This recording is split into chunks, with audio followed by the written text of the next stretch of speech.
Hello, my name is Alfred or Fred Wittinghofer, and I'm an emeritus group leader from the Max Planck Institute for Molecular Physiology in Dortmund, Germany.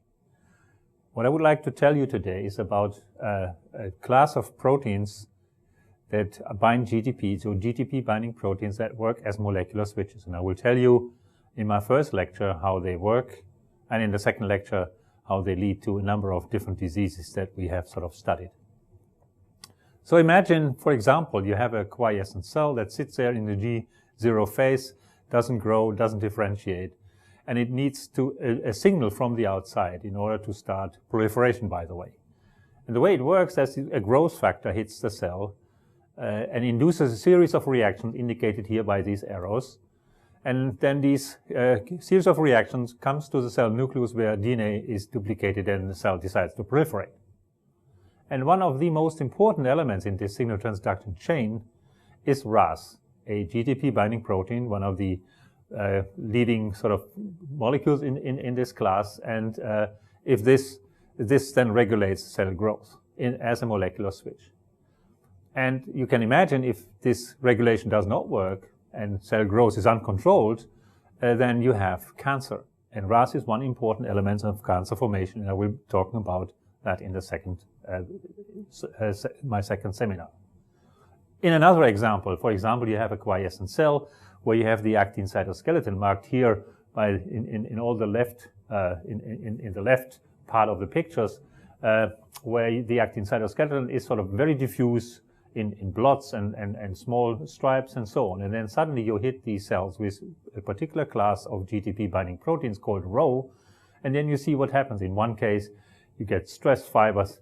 In the other case, you get sort of structures at the cell periphery, which are called lamellopodia, or here you get structures that are making long extensions, which are called philopodia, which make the cell move or proliferate or differentiate and so on. So, and these reactions are also controlled by a GTP-binding proteins, and they are called Rho, RAC, or CDC42.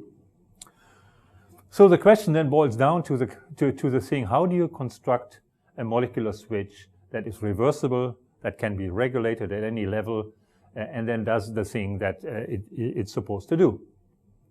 And so nature has devised a very large class of proteins called GTP-binding proteins that comes in two flavors. In the GTP-bound state, it's on, and in the GDP-bound state, it's off.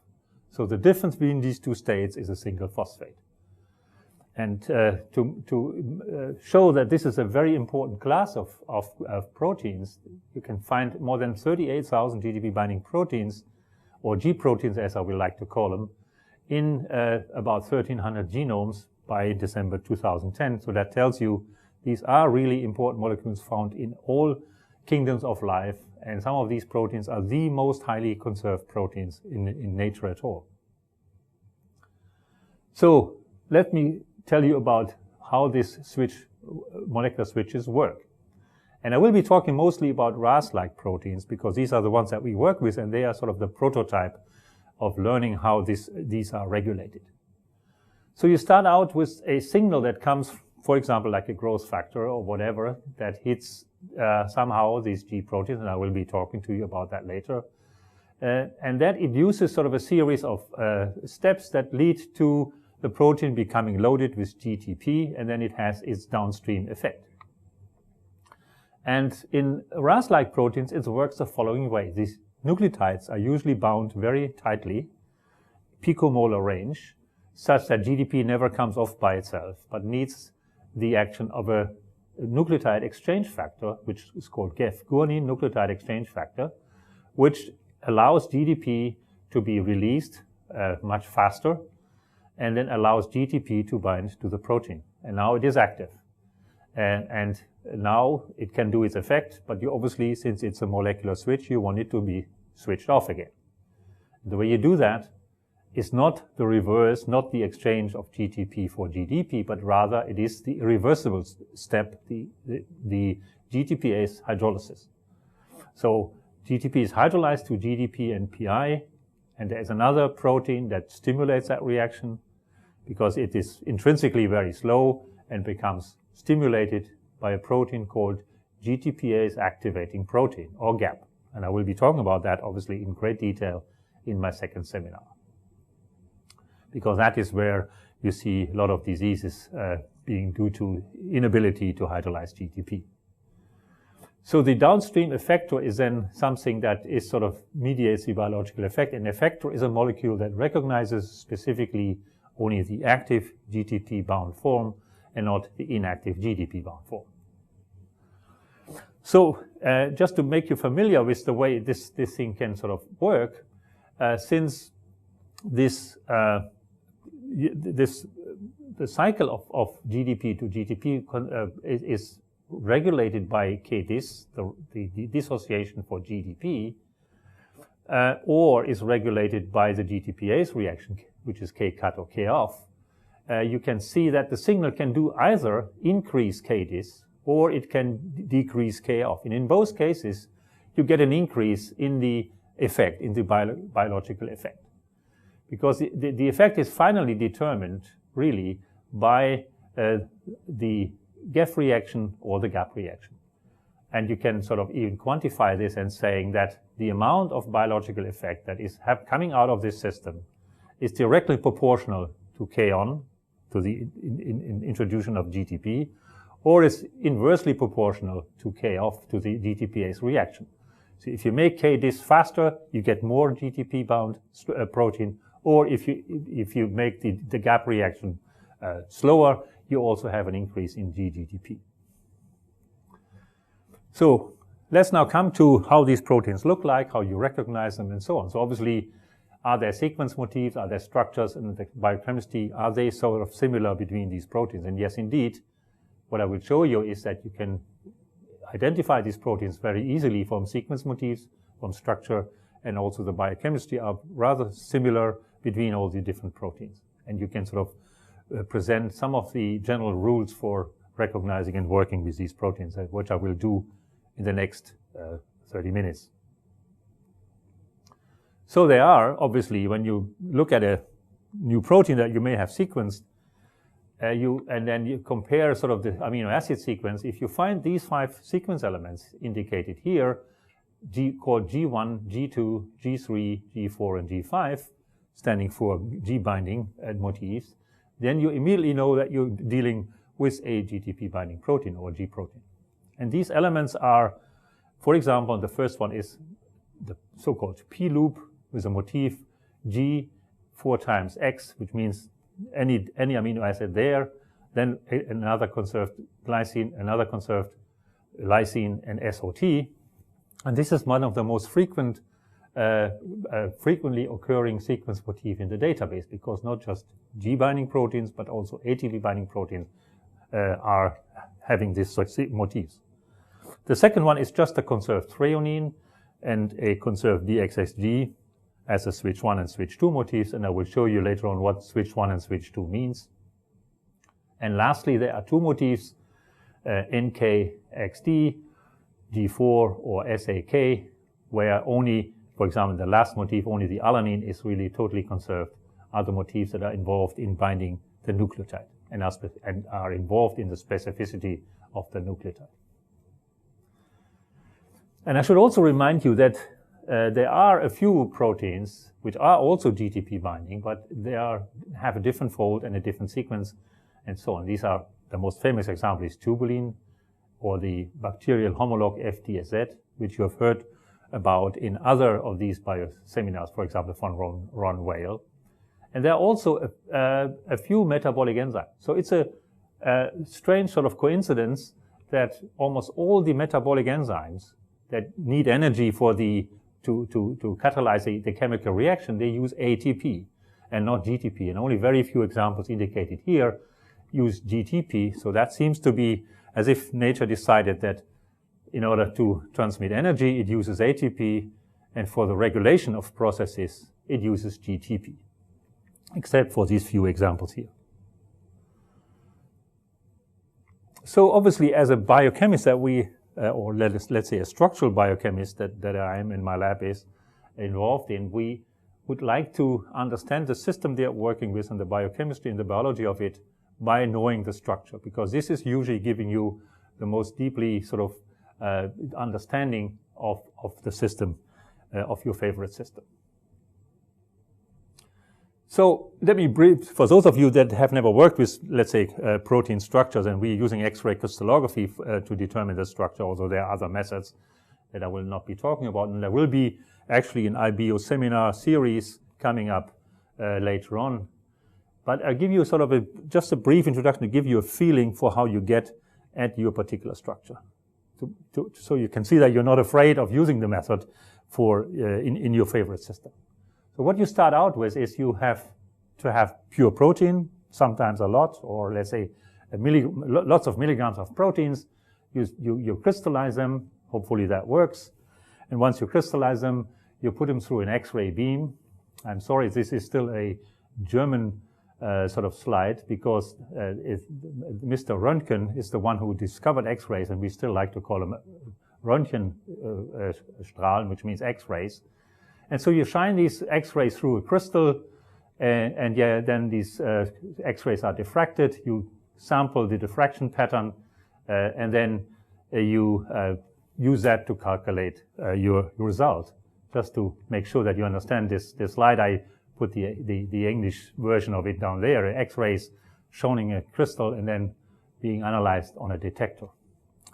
But so you end up by a complicated mathematical machinery calculation, which is standardized, by the way, so you don't have to really learn all the details about it. But by this standardized method, you end up with an electron density map of your favorite protein. And now you have to do the really fun part, which is build an atomic model of it. And give you here an example of a particular part of RAS polypeptide. So the chain runs from left to right. You see that there, for example, this would be a five-membered ring that can only be proline. You see, for example, down there, a bifurcated amino acid which can be aspartic or threonine or valine. The same one down here. And there's an aromatic residue up there which has also a little tip on it, so that must be a tyrosine.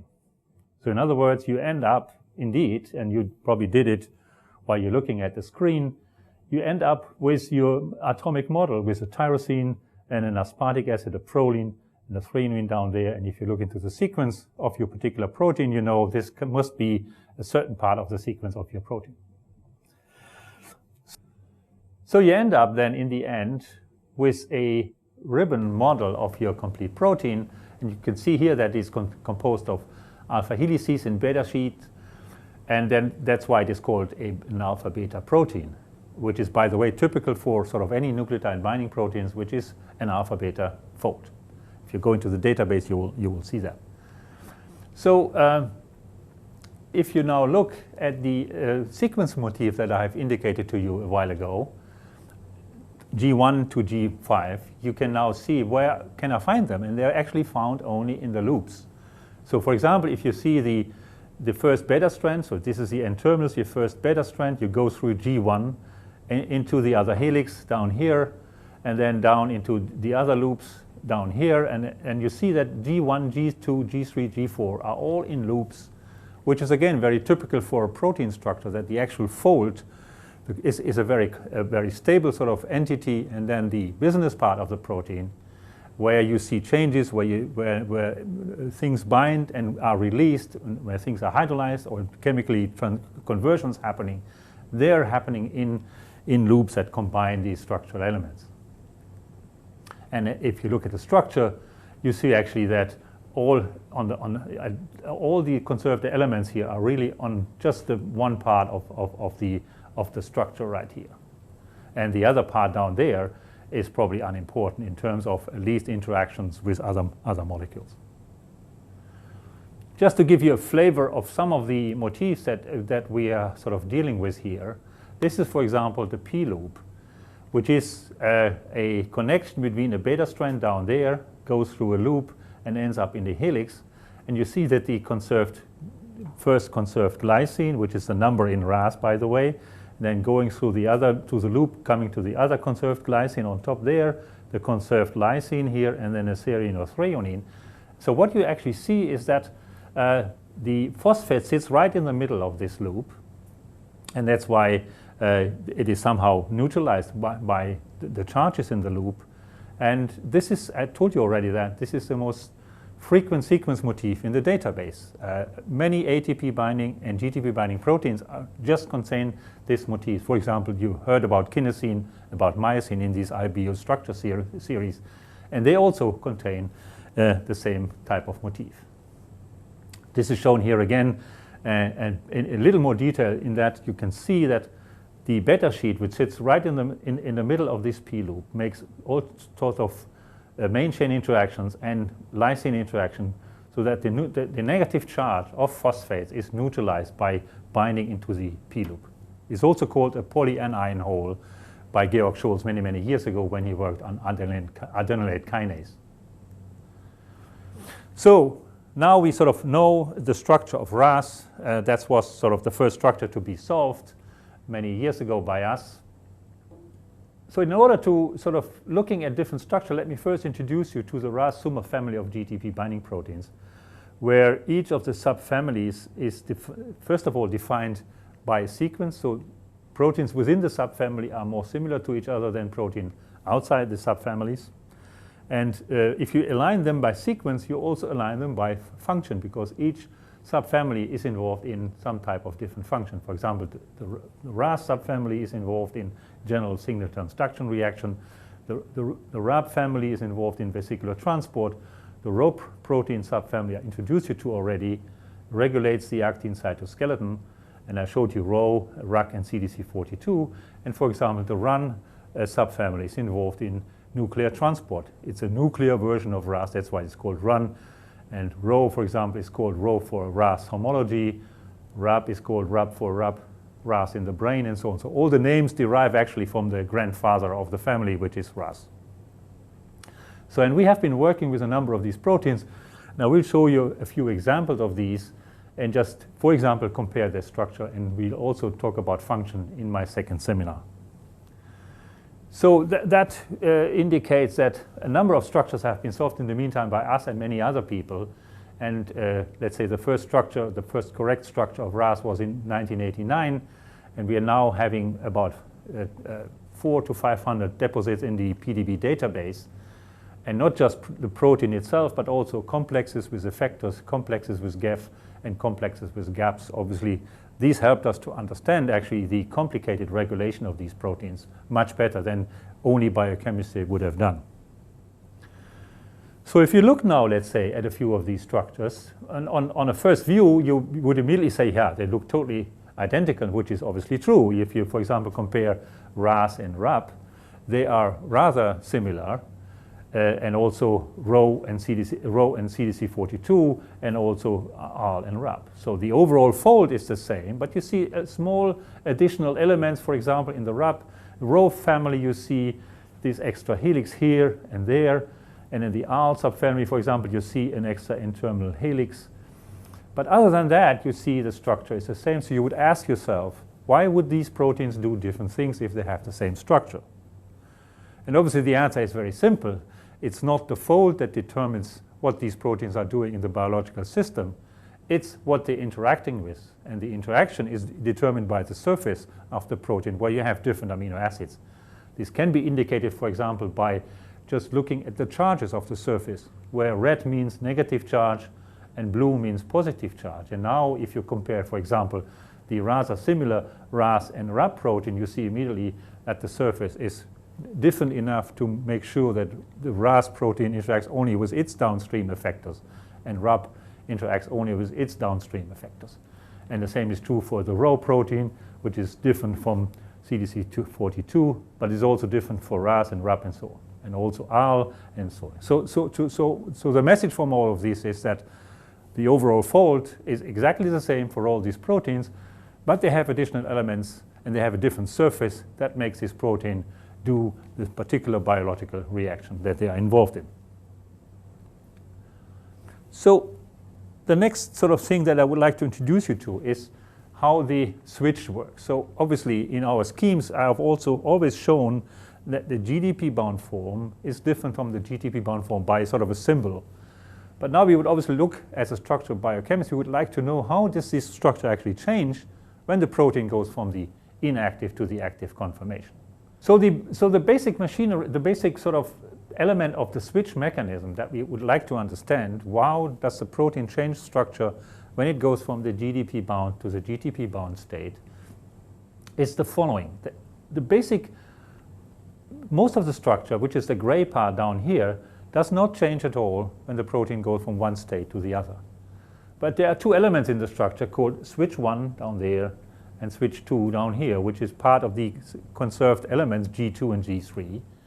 And they contain two elements called, two amino acids, threonine 35 in the number in RAS, and glycine 60, or again the number in RAS, and in different proteins the number would be different.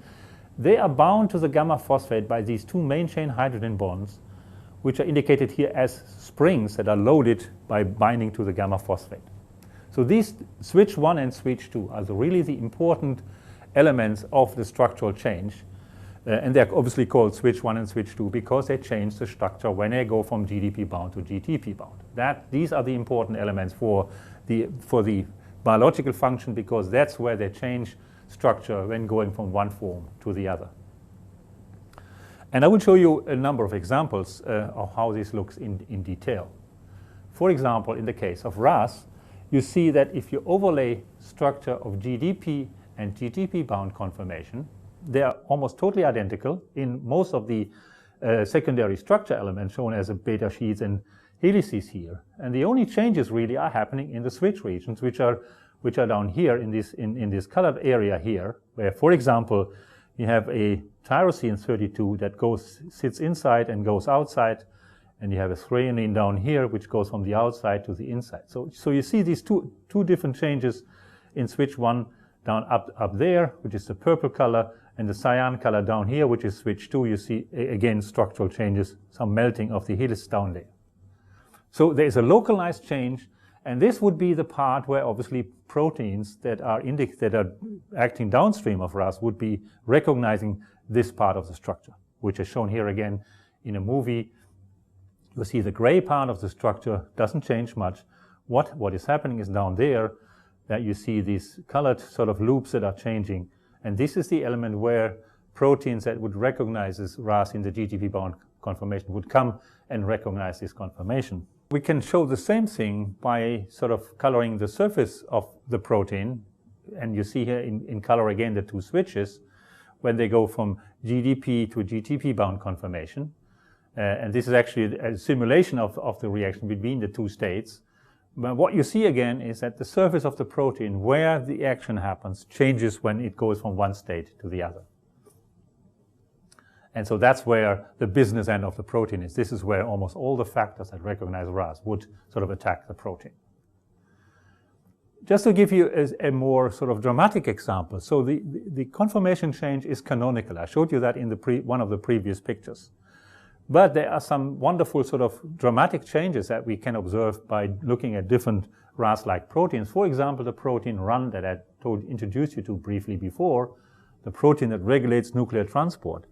That has at the C-terminus an extra element, an extra helix, which we call the C-terminal helix, which is bound by its highly negatively charged end to the positively charged sort of protein. So it sits on the surface in the GDP-bound state. But now see what happens in a GTP-bound state. You see that now you have the canonical sort of triggering of the switch down at the gamma phosphate site, which would be somewhere here. The two switches now change their structure, and by doing that they kick out the C-terminal end so such that it sort of does something that is involved in nuclear transport. And even more dramatic example is, for example, shown by the protein AL or ARF. So here you see a protein up in the GDP-bound state.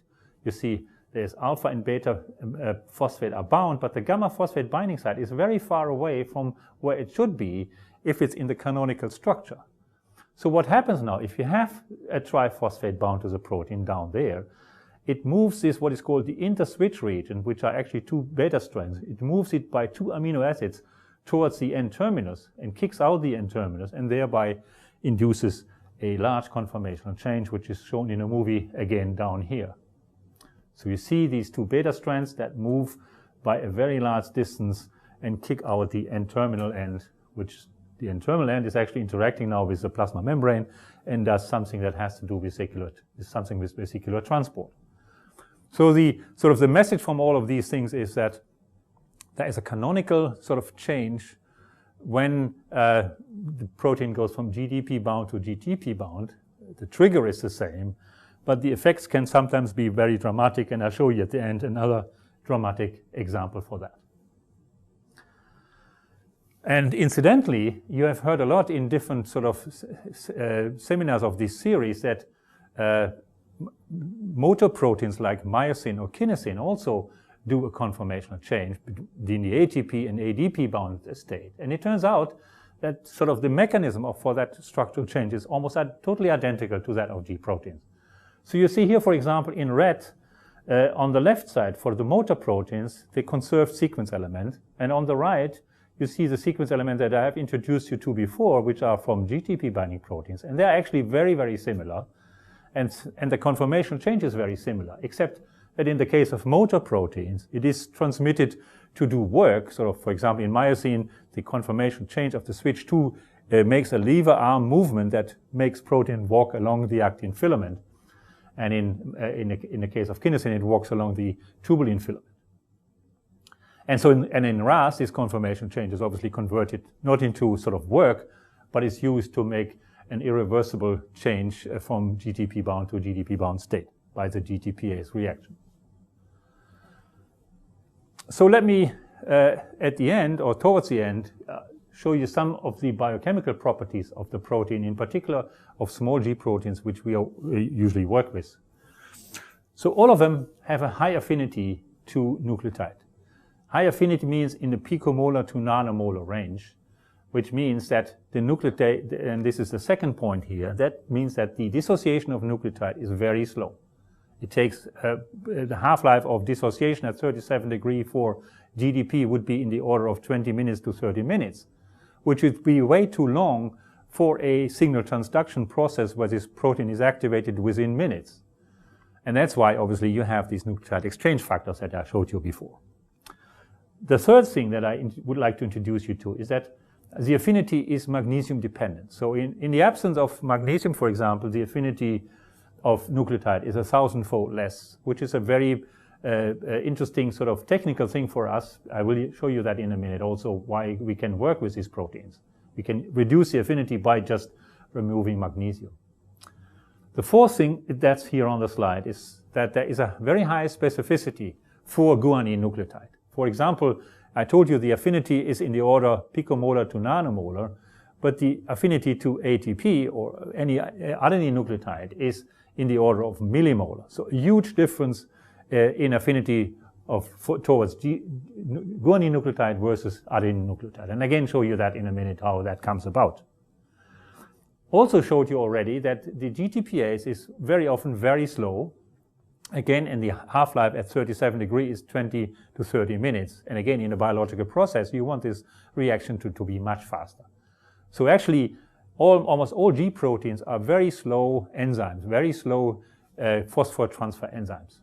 But they become obviously very good transfer enzymes when in the presence of the GTPase-activating protein.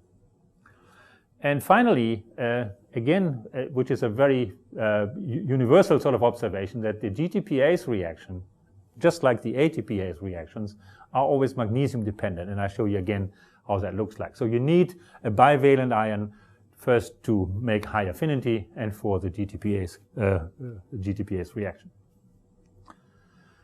So for example, how does the specificity of guanine nucleotide comes about? Here you see the two elements that I introduced in the very beginning, G4 and G5 down there, which is NOT-KXD, which is a G4 motif, or the SAK, where alanine is probably the only really conserved elements. And so what you see is the guanine base is making a very strong bifurcated hydrogen bond to this aspartic acid down there, which obviously adenine couldn't do. And also the alanine makes a main chain hydrogen bond to the oxygen, which would be amino group in the case of adenine. Again, that couldn't happen. And you see that the lysine, which sits underneath the base, and the arsine make additional contacts. So that's the reason for the specificity. And also, if you mutate any of the residues around the guanine base binding site, you make the binding very much lower affinity. So here you see the essential magnesium ion, how it is bound between the beta and the gamma phosphate. These are two of the ligands of magnesium. You see there are two ligands coming from the protein itself, a threonine and a serine, and this is always conserved in the GTP bound state for all GTP binding proteins. And then you have two water ions that, or two water molecules that make the coordination sphere complete. And a general theme of any ATPases and any GTPase is that you have magnesium as a bidentate sort of interaction like this one here when the gamma phosphate is to be transferred. But if you have a cleavage at the alpha phosphate, you have magnesium sitting between alpha and beta. So that's a general thing, that you need a bivalent ion to neutralize the charges of the phosphate. And I will be talking about that obviously in my second seminar. We'll be talking in detail about the GTPase reaction. Another thing that is very important for analyzing and working biochemically with these proteins is the high affinity is such that if you isolate the protein, let's say from E. coli, make it recombinantly, that you want to make sure that you know what nucleotide is bound and to what extent. So if you run, for example, the protein on an HPLC column, you see this peak here at a certain elution volume. And if you compare that to a standardized sort of elution diagram where you take a mixture of GMP, GDP, and GTP in a control reaction, you see that this is GDP. And you can also quantify that because this is this has been equilibrated with a certain amount of nucleotides, such that you now know that your protein, let's say, has a one-to-one complex of protein and GDP, which is important because if you now want to analyze the protein in any of the reactions that this protein does, you want to make sure that you know which protein is bound to it already and to what extent. Which is sort of, people make a lot of mistakes by forgetting about that the protein already has nucleotide, and that is important if you analyze the following reaction that I will show you. For example, you want to do an exchange. You need to convert the protein into the form that you would like it to be in order to analyze the following reaction. And the way you do that is you use EDTA to make a very quick exchange of nucleotides. So EDTA picks off the magnesium, and without EDTA, you see here the exchange reaction would be very slow. So you're looking at the reaction of RAS, GDP, and you want to introduce a GTP version of that, for example, tritium labeled GTP or gamma P32 labeled GTP, and you see that reaction would take for a very, very long time in order to get to completion. But in the presence of EDTA, it takes minutes, and you only have a full conversion of the protein into the GTP-bound form, for example, if you, let's say, want to analyze the GTPase reaction. Because if you would start with the GDP form, the rate-limiting step would be exchange rather than the GTPase reaction. And we also use, for example, a lot fluorescent analog of GDP, which is shown here. So you have on the ribose or on the deoxyribose, depends what you want to use, you have a fluorescent reporter group which is called MUNT or mGDP or GTP, which is a very sensitive probe for the interaction of the protein with other proteins, with nucleotide itself, and so on. And we have shown that this fluorescent reporter group does not disturb most of the reactions of the protein that we are working with. For example, here that shows you what a wonderful sort of fluorescent reporter group this is. So this would be the lower curve here would be the emission curve of the MUNT GDP or GTP, which is sort of a certain amount of emission spectrum you get, and then if you add now RAS, you see that you get a huge increase in the fluorescence emission, which means sort of probably the probe has now a completely different environment, and that's why you get such a wonderful change, which you can use now to do lots and lots of different reactions. Just to again give you an example, you first load the protein, let's say, with a fluorescent analog, which is RAS MUN GDP, and now you want to analyze the exchange reaction with one of the exchange factors, which one of the good nucleotide exchange factors that I've shown you in the beginning. So So in the absence of an exchange factor, you would, at let's say, a room temperature, there would be almost no exchange over the time frame that is shown here, about 600 seconds. But now if you add one of the exchange factors, which is obviously the catalytic domain of such an exchange factor, you see you get a very fast release of nucleotide.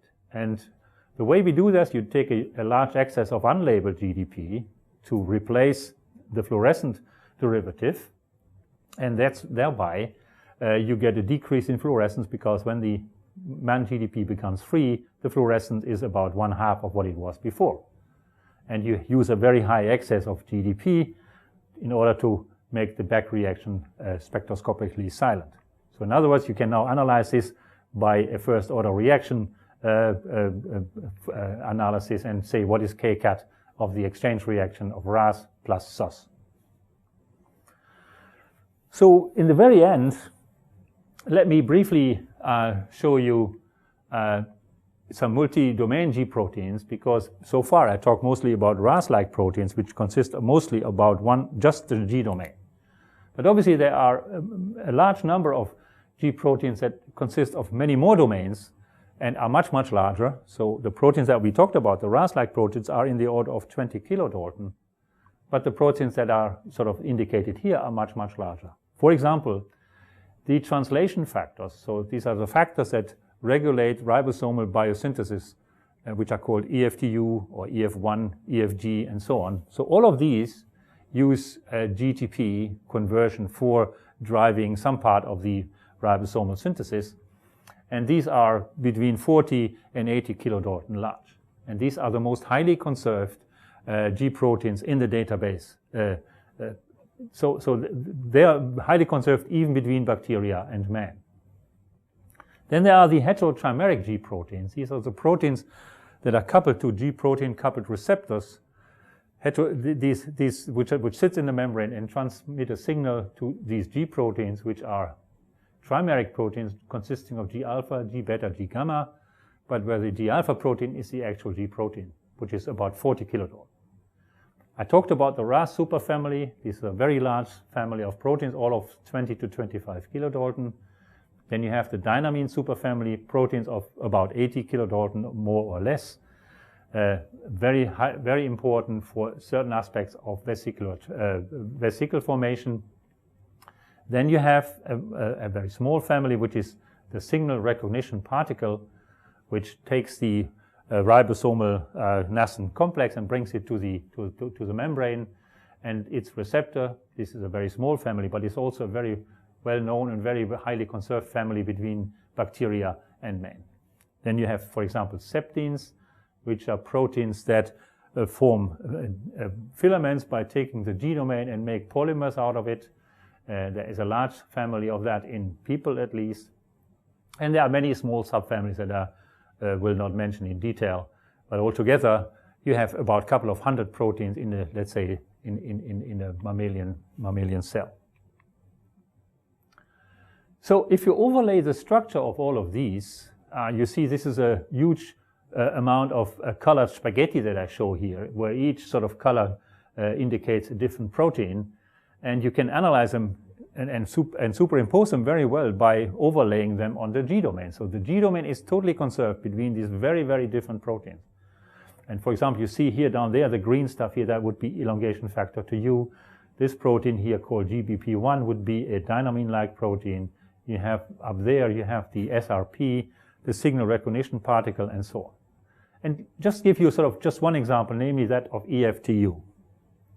So if you look at the topology, so the green stuff here, all of the green sort of elements here would be the normal G domain, the alternating beta strands and helices. You have the conserved loops elements, the conserved sequence motifs. But then you have also at the C terminus, you have two extra domains, domain 2 and domain 3. And altogether, this protein is about 45 kilodalton large. And again, you see now, if I show you the next movie, you see that now the conformation change, that again is sort of the canonical way I've introduced you to. Down there are the switches. But now these switches change the structure of these two extra domains in a significant way. And this protein binds aminoacyl tRNA only in a GTP-bound compact state, which is this state, and not in the open state that you see after the conformation change. So that indicates to you the trigger for the conformation change is the same, but yet it can lead to very drastic sort of conformation change also in other domains. So let me then come to my conclusions, which are the following. G proteins are universal switch molecules, and I hope I can have convinced you that the principle of how they work is universal. Their G domain has a typical alpha-beta structure. I showed you that as a sort of alternating sequence of beta strands and alpha helices. They work by this canonical switch mechanism, which we have called the loaded spring mechanism, where the two elements, the switch element, are bound to the gamma phosphate by main chain hydrogen bonds and are released when the protein loses the gamma phosphate by the GTPase reaction. They are very specific for, most of them at least, are very specific for guanine nucleotide and don't bind adenine nucleotide. This is again different from adenine nucleotide binding proteins, which are usually not so specific. For example, for us, the difference is 10 to the 6-fold at least, if not more, for the difference in affinity for GTP versus ATP. They have a very slow intrinsic nucleotide exchange, or the dissociation is very slow and is catalyzed by this factor called GEF. They have a very slow intrinsic GTPase reaction, which is again catalyzed by the protein GAP, GTPase-activating protein. So the whole system of this switch of the molecular switch is regulated by these GEFs and GAPs, which make the reaction faster and can be regulated in the context of the biological system. And I will show you, obviously, in my next seminar, at least in detail, how these GAPs function.